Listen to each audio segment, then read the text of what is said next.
everyone. We are on chapter 15 of The Face on a Milk Carton. We don't have that much of the book left, which is pretty awesome, but also sad because it's a great book.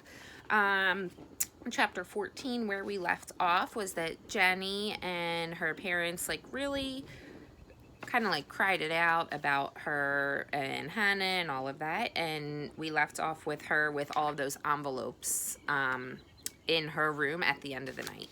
And her talking about how the pretty envelope is very different than what her real address as Jenny Spring probably is. So here we go, chapter 15. Soccer season was nearly over. Cake decorating was drawing to a close, and her mother wanted to take pottery next.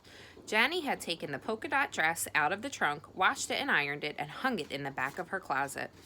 Every morning and every night she touched it, as routinely as she brushed her teeth. She had made dozens of entries in the silver notebook. Writing cleansed. It removed the badness from her mind and kept it safely on the paper. And we say that a lot. Sometimes writing helps you get your feelings out. Autumn had all but vanished. One maple hung out onto a few yellow leaves, and a hedgerow was wine red behind the house. I guess that's a tree. On Saturday, the sky was indigo blue, like new jeans. The wind was soft and warm, as if it had news to spread. "Let's go for a drive," said Reeve, who was having breakfast with the Johnsons. He liked breakfast there on weekends because Mrs. Johnson, who ignored weekday breakfast, got excited on Saturdays and produced waffles, bacon, and melon slices. Reeve's mother just said she had been making breakfast for 27 years, and anybody who wanted breakfast again this year knew where the cereal was. "It's perfect weather to head into the horizon," said Janny's mother, looking out the window. "It's funny how you feel that tug only in the fall," said her father. "No other season. In the autumn, you want to go, drive, have a journey." "And when did Hannah decide to leave?" Janny wondered. Out loud, she said, "Where shall we go, Reeve?" "Anywhere. I have a full tank of gas, and I earned money last week cleaning out the McKay's garage and cellar. I'm rich. We can eat lunch anywhere." He grinned at her. Friday, when she got home, Janny had dumped her book bag on the kitchen floor. Now, getting up for more orange juice, she shoved it out of the way, and the books fell out, spreading across the linoleum. "Janny," said her mother crossly, "how many times do I have to tell you to carry your book bag directly up to your bedroom?" "About 6 million, said Janny. With his shoes, Reeve pushed the books into a pile to pick it up. "Reeve," said Janny, "how many times do I have to tell you to handle school books properly?" 6 million, he said. "Thanks for the waffles, Mrs. Johnson. Maybe Janny and I will drive to Vermont and get some more maple syrup." Together, he and Mrs. Johnson began picking up the books. "Vermont," said Janny's father. "That's 4 hours away."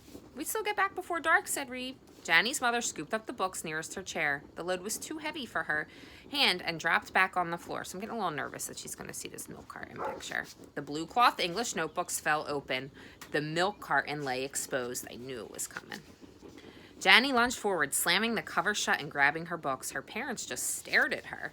"Sorry," said Janny with a bright, crazy smile on her face. Her heart was throbbing. Her horrible headache had begun again. She had already knew that night's nightmare. The carton falling out, her parents seeing it, New Jersey exposed and waiting. She put the books back in the book bag, zipped it shut, and ran upstairs with it. Clattering back down, she grabbed the jacket Reeve tossed and slipped her arms into the heavy sleeves. "Let's go, Reeve." "Telephone if you're going to be out after dark," said her father. Reeve promised. He took Janny's hand and swung her around like a dance partner, and they ran out of the house. He was in a great mood. He talked steadily. Janny loved to listen to him.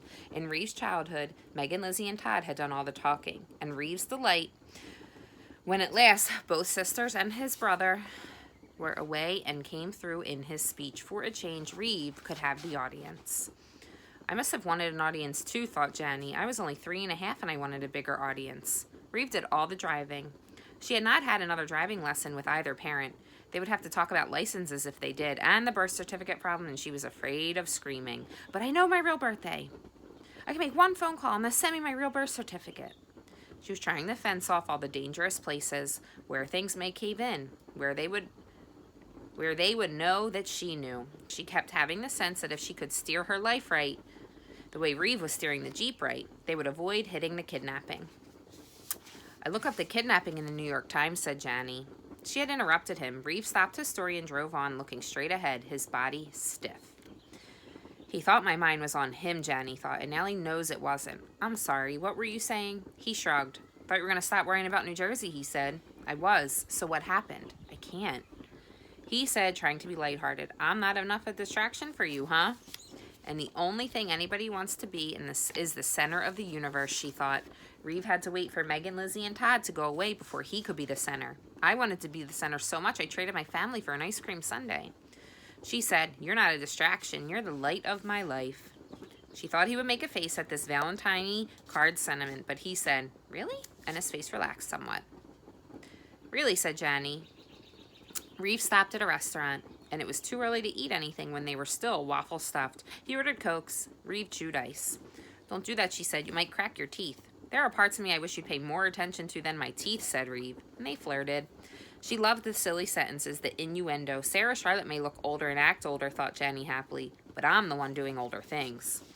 When Reeve paid for the Cokes, she studied him. How he enjoyed looking in his wallet, seeing the thick wad of money, leaving a generous tip because he was glad to be driving away instead of waiting tables. He liked getting her jacket from the peg where he had hung it up, and he liked holding her hand as they left. "I love you," she thought, and she kissed him just as they were going through the doors. So she got caught in the glass, bumping into a patron trying to enter. If New Jersey hadn't happened, thought Johnny, I wouldn't have my own parents or my house or school or Sarah Charlotte or Reeve. They never reached Vermont. They saw a sign for a state park and drove in. A narrow road wound among thick, dark hemlocks and emerged at a cascading waterfall where boulders were surrounded by mountain laurel. The sun glittered on the leaping water, and when they parked, the sun's rays turned the interior of the car into a heated sunroom. "I love you, Reeve," she whispered, lying against him. "You know what?" "What?" "If I ever get in touch with New Jersey, I'll have to say, luckily for me, I got kidnapped." "Of course I'm not getting in touch. I never think about it anymore. I wrote it all down and spiraled it away." Reeve took a very deep breath. She giggled when his chest lifted like an escalator and then sank her back down. "I called my sister," he said. "Lizzie." Johnny snuggled under Reeve's throat and felt it vibrate when he spoke. "Here it comes, guys." "I told Lizzie everything," said Reeve. "You what?" screamed Janny. She flung herself backwards. She would have thrown things if there had been anything loose in the Jeep. "I had to, Janny. You need advice. And what do I know? She's a lawyer, or she's gonna be."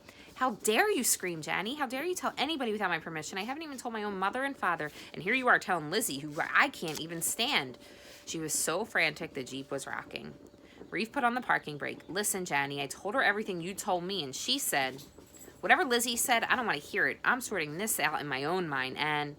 "You're losing your own mind, Janny." His voice was so soft she could hardly hear it. Inside her head was a terrible racket, the crying and laughing of the voices in the past. She felt like a snow flurry. She was coming down so fast the tiny wind whipped particles. "No, I'm not losing my mind," she said desperately. "Am I?" He held her again. She did not feel like a person in his arms, but like a small, scared animal. The word for Hannah's chosen husband, a mate, like an animal. Am I really Hannah's daughter? Could that be the truth? Will I turn out weird like Hannah? Am I really weird? Lizzie looked up the kidnapping in the New York Times too, Janny. All the subsequent articles and all the follow-ups. "Janny, are you ready for this?" "I'm not ready for anything." "Lizzie thinks it's Hannah who kidnapped you. We all agree that Mr. and Mrs. Johnson just wouldn't do that, couldn't do that. Isn't it much more reasonable that Hannah really did run away from the Colt, stopped at the shopping center in New Jersey? Maybe she stole a car. The Colt guards had nearly caught up to her. She was afraid. She ran inside, and there was a sweet little girl who would hold her hand.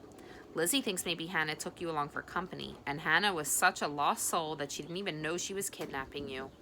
But if she did know, she sure wouldn't tell her mother and father when she got to their house."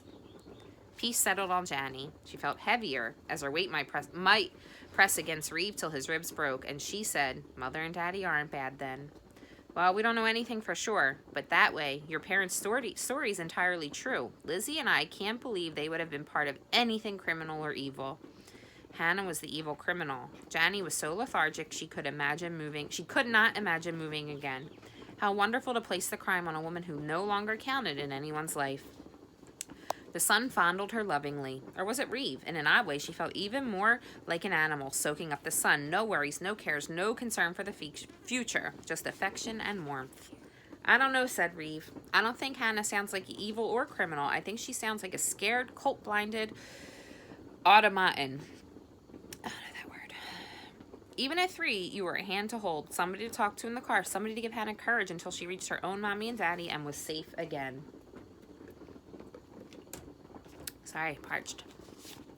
Janny liked it. It meant that her parents had told no lies, were sane and good. Really did consider themselves her grandparents or parents. There are too many parents in this, she said to Reeve. Tell me about it. And now I've thrown in Lizzie, who is tougher than any 4 parents anyhow. Lizzie sees kind of a problem, though, Janny. If we tell anybody about it, see, kidnapping is a federal offense no matter how many years have gone by, like murder. You can still be tried. So if we say anything at all, the FBI would have to locate Hannah to prove or disprove our theory. It took too much effort even to lean on Reeve's chest. She managed to lie down, her head in his lap, her feet on the passenger seat, her back full of gear shifts. Isn't that uncomfortable, said Reeve. Yeah, but I'm too tired to sit up. Reeve reached awkwardly into the back seat and retrieved the stadium blanket. Let's sit out there by the waterfall. He had to uncurl her from the gear sticks, and they staggered to a spot of sunshine, and he spread the blanket on a rock hot with sun. Can you imagine the publicity, said Janny. All those horrible newspapers and grocery store racks, talk shows where everybody else on it has trans, bi, cross sexual habits, she shuddered. I can hardly wait to be among them. And Reeve said, I'd settle for any sexual habit at all, Janny. I want to finish this topic first. Reeve sighed. Lizzie said if you're going to get in touch with New Jersey, you'll have to handle it privately. I suppose Lizzie thinks she's the best person in the world to handle it. Lizzie has always thought she's the best person in the world to handle anything, said Reeve. Yeah, I never liked that trait. It's even worse when you have to live with it, and when Megan and Todd are exactly the same.